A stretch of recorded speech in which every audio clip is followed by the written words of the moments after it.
and gentlemen, hello and welcome to the weekly roundup, where we run through some of what we consider to be major news headlines in the asset and wealth management industry in Hong Kong, China and Singapore. The week of May 18 through 22 in 2020 saw some interesting developments. First, Fidelity announced its application for a public fund manager license for its existing PFM WFI. This follows its announcement back in November 2019 of its intention to do so as soon as regulators gave the green light, which they did on 1st April 2020. Fidelity would join BlackRock and Neuberger Berman as foreign asset managers applying for this license, and others are expected to announce their applications soon. Assuming it receives the license, Fidelity would gain access to China's retail fund market and its somewhat fickle investor base. Fidelity would be leaving the private fund market it had cultivated through its PFM WFI, and which it was the first foreign entity to be granted a PFM WFI license back in 2017, though foreign PFMs have not had great success in this space despite the relatively more sophisticated investor base. Next up, we saw regulators announce changes to China's trust industry. These follow on from an announcement back in April 2020 in which CBIRC announced draft measures to the administrative rules governing trust companies, including increasing foreign access to them, and these fall within the wider super guidance reforms currently being implemented across China's financial industry.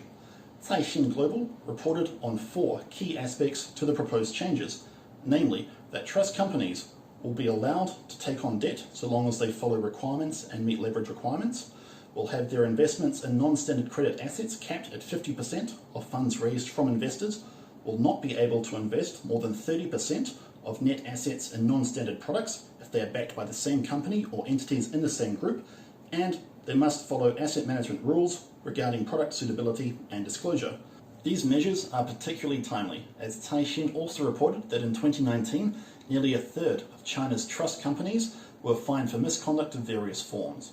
In China's wealth management sector, CBIRC released a statement that the NAV of wealth management products recorded on the books of banks' wealth management arms stood at 25.9 trillion RMB at the end of April 2020.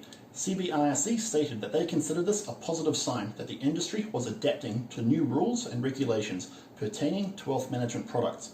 A statement in February 2020 indicated that banks may receive an additional year in fulfilling their new requirements in this regard, extending the deadline from December 2020 out to December 2021. Additionally, the chairman of CSRC made a public statement in support of China's commercial banks the week prior and pledged that there would be more policies and guidelines introduced to aid banks in their establishment of asset management entities. Rounding out news for the Middle Kingdom, the market may have shaken off its recent funk and mega fundraising is back on the cards. China Fund News reporting one fund raised over 10 billion RMB in a single day, the first equity fund to do so in the last 2 months, and another raised 5 billion RMB on its first day. After the doldrums of April, when fundraising was down around 50%, this could be seen as a return of animal spirits to Chinese investors.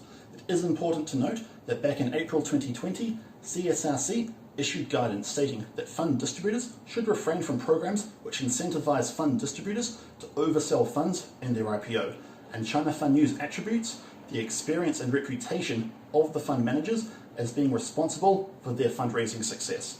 Down in Hong Kong and southern China, Chinese regulators, including the People's Bank of China, CBIRC, CSRC, and SAFE, issued 26 guidelines pertaining to financial reforms within the Greater Bay Area. These 26 guidelines were spread across 5 specific areas, namely promoting cross-border trade and facilitating investment across the GBA, expanding the opening up of the financial sector, promoting interconnectivity across financial markets and financial infrastructure, boosting innovation within the GBA's financial services sector, and preventing cross-border financial risks. Whilst not all the announcements related to the asset and wealth management industry, several did, and these could make a significant impact on domestic and foreign asset and wealth management firms currently operating in the GBA or looking to enter it. So, that is our roundup on the major asset and wealth management news headlines for the week of 18 to 22 May in the year 2020. Let us know your thoughts on these developments in the comments below, and if you think there was a development you think we should have included. Thank you for watching, and we look forward to seeing you next time.